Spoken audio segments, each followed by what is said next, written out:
보석이 있는데 그게 진짜인지 가짜인지 여러분 어떻게 판별할 수 있을까요? 만일 길거리에 노점에서 액세서리를 파는 곳에서 늘어놓고 파는 것과 명품 백화점에서 화려한 조명과 멋진 케이스에 담아서 파는 것, 둘 중에 어느 것이 진짜 다이아몬드라고 생각하겠습니까? 예, 명품 백화점, 멋진 조명에 있는 그걸 다이아몬드라, 진짜라 그렇게 생각했죠. 왜 그렇게 생각할까요? 귀한 곳에 있으니까. 그렇죠? 예, 예수님이야말로 보석으로 치자면 다이아몬드 같은 그런 분이죠. 그런데 예수님이 이 땅에 오신 이야기를 보면 그 이야기가 마치 진짜 다이아몬드가 길거리 가판에 놓여 있는 것과 같은 그런 장면을 연상하게 합니다. 오늘 11절에 한번 보세요. 오늘 다윗의 동네에 너희를 위하여 구주가 나셨으니 곧 그리스도 주시다. 예수 그리스도, 구주, 주님, 이런 분이 오셨다는 겁니다. 그런데 그 오신 표적이 뭐라 그럽니까? 강보에 쌓여 말 구유에 누워 있는 아기를 보면 그게 표적이다라는 겁니다. 무슨 얘기예요? 꼭 가판에 다이아몬드가 있는 그런 꼴입니다. 과연 이게 메시아라고 말할 수 있는 표적이 될 수 있을까요? 아마 상식 있는 사람이라면 그렇게 보지 않겠죠. 실제로 이 아기가 메시아라고 볼 수 없는 증거들이 수두룩합니다. 가령 7절 말씀을 보면 이 메시아라고 불리는 그리스도라고 불리는 그 아기가 어디에 누웠다 그럽니까? 강보에 누웠다 그러죠. 7절에 뭐라고 그래요? 이 메시아가 정작 다른 사람을 구원하기 위해서 온 메시아인데 정작 자기 자신은 누울 여관에 자리가 없어서 말 구유에 누웠다. 그렇게 말을 합니다. 그러니 어찌 메시아라고 볼 수 있겠어요? 8절을 보세요. 8절에 그 메시아라고 하는 그 아기를 처음 영접한 사람들이 누굽니까? 목동들이에요. 밤에 양떼를 치던 목자들입니다. 처음 맞이한 사람들이 왕국의 왕족이 아니에요. 유명한 셀럽들이 아닙니다. 정말 당시로 말하자면 사회적으로 가장 천한 사람들이 목자였습니다. 우리는 선한 목자 하면 예수님 양 이렇게 어깨에 메고 멋있게 보지만요. 당시 사회적으로 가장 요즘식으로 말하면 3D 업종에 종사하는 사람이 목자입니다. 그러니까 예수님은 정작 메시아라고 하는데 그 메시아는 누워있는 태어난 자리가 말 구유고 정작 자기는 누울 자리도 없는 그런 존재였고 그걸 맞이한 첫 사람들은 셀럽이나 유명한 권력자들, 왕족이 아니라 가장 천한 사람들이었습니다. 그러니 아이러니죠. 말도 안 되는 그런 이야기를 성경에서 말하고 있는 겁니다. 왜 그렇게 말할까요? 왜 말도 안 되는 이 역설을 가지고 메시아의 그 탄생을 말하고 있는 걸까요? 바로 이 말도 안 되는 상황이 인간이 처해 있는 상황이라는 겁니다. 말도 안 되는 상황 가운데 인간이 죽어 있다는 겁니다. 말도 안 되는 가장 비참한 자리에 있는 존재가 인간이라는 겁니다. 그런 인간을 구원하기 위해서 가장 영광스럽고 진짜 다이아몬드와 같은 그런 고귀한 분이 우리를 그 고귀한 존재로 끌어올리시기 위해서 친히 가장 비참한 자리로 오셨다는 것이 성경의 역설입니다. 죄로 인해서 하나님의 형상이라고 하는 그 고귀한 것을 잃어버린 인생에게 가장 비참한 자리에 빠져 있는 인류에게 그 비참한 그 인류가 누굽니까? 저나 여러분이에요. 남이 아니라.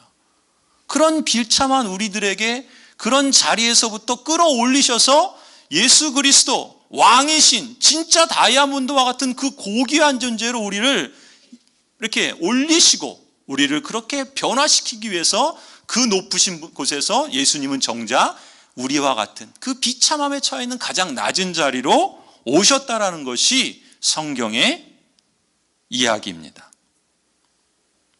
비천한 우리를 예수님처럼 고귀하게 하시려고 낮아지신 예수 그리스도.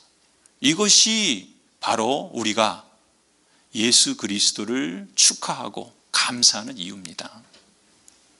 그러면서도 누가는요, 실제로 여러 곳에서 이 아기 예수가 진짜 메시아다, 진짜 다이아몬드다라고 하는 것을 곳곳에 사실 밝힙니다. 오늘 4절도 보시면요, 다윗의 집 유다 베들레헴이라 하는 동네에 아기가 났다 그래요. 그것은 무엇을 말하냐? 메시아는 다윗의 가문에서, 다윗의 동네에서 온다라고 이미 예언되어 있었거든요. 그걸 보면 이 아이가 진짜 메시아라는 것을 보여주는 겁니다.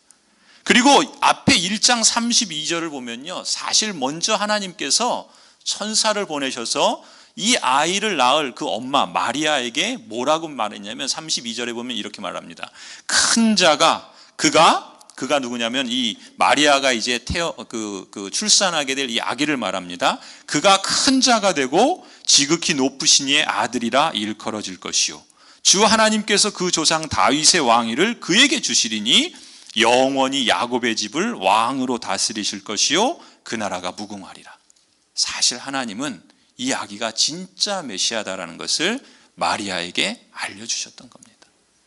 성경은 또한 역설적으로 이 비천한 몸을 입고 난 이 아기가 정말 메시아다라는 것을 밝혀주고 있는 것이죠. 그래서 우리가 분명히 알아야 됩니다. 무엇을 분명히 알아야 되겠습니까? 예수는 하나님의 아들이요, 구세주, 그리스도시며 메시아다라는 겁니다. 오늘 예배가 마치고 2부에 있을 축하 행사요, 왕이신 예수님께 왕을 경배하며 드리는 일종의 감사의 찬양입니다. 여러분 그걸 기억하십시오. 예수님을 진정 왕으로 믿기 때문에 왕처럼 높은 자리로 부름을 받은 저나 여러분이 그 왕의 자녀라고 하는 그 고백으로 그 높으신 진짜 다이아몬드이신 왕을 찬송하는 겁니다. 그래서 이 자리가 감사의 자리고 기쁨의 자리고 또 영광의 자리인 것이죠. 또 한 가지 기억하십시다. 예수님을 진정 왕으로 믿는 사람은요, 정말 그 예수님을 왕으로 대접합니다. 그것은 무엇입니까? 왕을 향해서 우리 자신을 드린다는 겁니다. 지금 우리가 하는 이 행사는 우리를 즐겁게 하기 위한 것도 있지만 그 요소가 없다는 게 아니에요. 함께 기뻐하고 함께 찬송하고 함께 감사하는 그런 교제의 자리이기도 하지만 동시에 이건 뭡니까? 하나님, 내가 예수님 때문에, 그 비천해지신 예수님 때문에 그 고귀하신 예수님과 같은 그런 존재가 되었습니다. 하나님이 나를 그렇게 받아주셨습니다. 그러니 내가 그러한 왕과 같은 자녀로서 그 왕이신 하나님께 감사의 예물을 드립니다. 그것이 오늘 우리가 2부에 행하는 행사입니다. 우리 어린아이들로부터 우리 장년에 이르기까지 그 모든 하나하나 순서들이 바로 이 고백인 것이죠. 왕을 진정으로 왕 대접하는 사람은 자신을 드릴 줄 안다는 겁니다. 드릴 게 없으면 어떻게 합니까? 우리 몸이라도 드리는 거예요. 우리 자신을 드리는 겁니다. 여러분, 성탄을 맞이하면서 우리는 늘 본능적으로 내가 뭔가를 받는 걸 생각하죠. 그렇죠? 성탄하면 함께 뭔가를 받고 그래서 즐거워하고 축하하고 이런 걸 생각하는데, 여러분, 이 예수 그리스도를 우리가 기억하면서 이번 성탄을 한번 이렇게 달리 생각해 보면 어떨까요? 내가 받기를 즐겨하기보다는 이 성탄의 의미를 생각하면서 이제 내가 내 자신을 드려보겠다. 내가 드림으로, 드릴 것이 없다면 여러분 자신을 드림으로 성탄의 그 축복을 더욱 충만하게 누려보는 그러한 복된 성탄이 되기를 주님의 이름으로 간절히 축원합니다. 기도하시겠습니다.